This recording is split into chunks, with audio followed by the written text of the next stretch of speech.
Assalamualaikum warahmatullahi wabarakatuh. Good morning, good afternoon, and good evening, everyone. First of all, let me to thank all of you for watching this video. We are from Project Based Learning Team TRPL 110, and today we are going to present our project title is Application Pengajuan Dosen Pembimbing Tugas Akhir. And let me introduce my team. First, our team leader, Muhammad Hasan Firdaus, and next, our team member, Rizky Julfiandi, Dia Ahmad Azarif, Rifana Alwarid, Shifa Dwitya Wulandari, and Dini Martin. In next slide, I will explain about member role and contribution. First, in the analysis stage, Rifana Alwarid, Shifa Dwitya Wulandari, and Dini Martin work on defining user needs, gathering requirements, and creating use case diagram.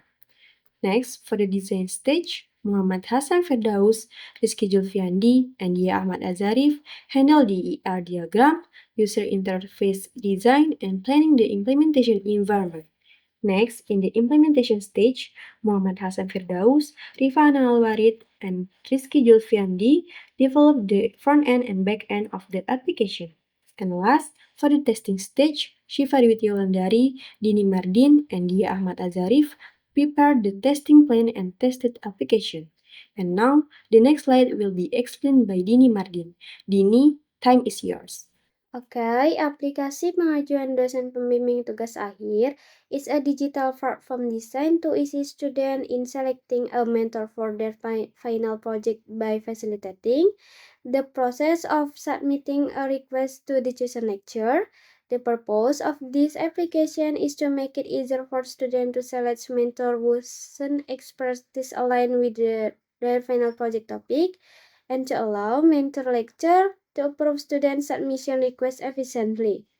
The advantage of this application is the ease of access for students, as it can be accessed from anywhere and at any time without the need for face-to-face requests, making the process faster and more efficient compared to the manual method.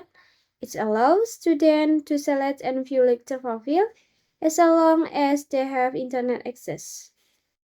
Functional requirements: F001 user can log into the system, F002 users can change their password, F003 students can input information related to their final project, F004 students can view the list of available mentor lecturers and their profiles, F005 students can select a lecturer as the mentor, F006 students can view the status of their submission, F007 students and lecturers can update their profiles.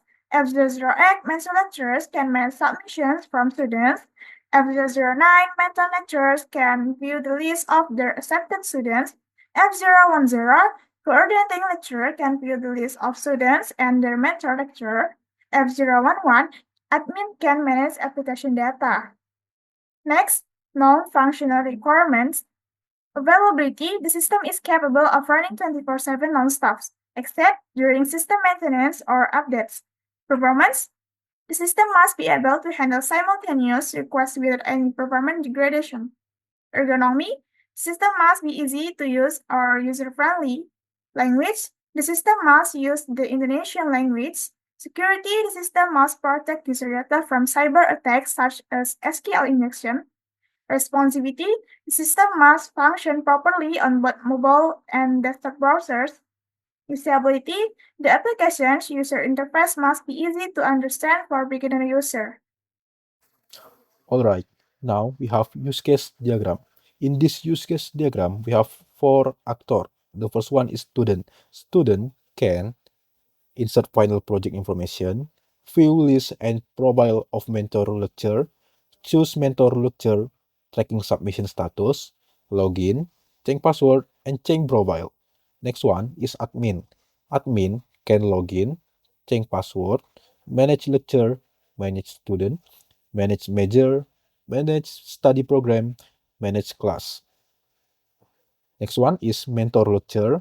Mentor lecturer can manage student submission, view list of accepted student, login, change password, and change profile. And the last one is coordinating lecture. Coordinating lecture can login, change password, and view list of student and their mentor lecturer. Thank you, Dia. Next, I will present about ER diagram. First, we have measure entity, which have measure code and also measure name. Single measure can have many study program. Single study program can have many class. Single class can have many student. Student entity have attribute name, phone number, email, gender, profile picture, and also password. Single student can have single final project. Final project attribute are final project ID, title, and also description. Single student can make many submission. Submission attribute are submission ID, submission time, status, and also approval time. Many submission can directed to single lecturer. Lecturer attribute are nick, email, specialization expertise, password, is coordinating lecturer, student max, etc. Many lecturer belongs to single study program. We also have administrator entity, which doesn't have any relationship. Next, we go to Rizky. Table structure. Student table with name as primary key. Final project table with final project ID as primary key. Submission table with submission ID as primary key. Lecturer table with nick as primary key. Major table with major code as primary key. Study program table with study program code as primary key. Class table with class ID as primary key. Administrator table with administrator ID as primary key. Okay, that's all our presentation today. Once again, thank you for watching this video and thank you for your attention. Wassalamualaikum warahmatullahi wabarakatuh.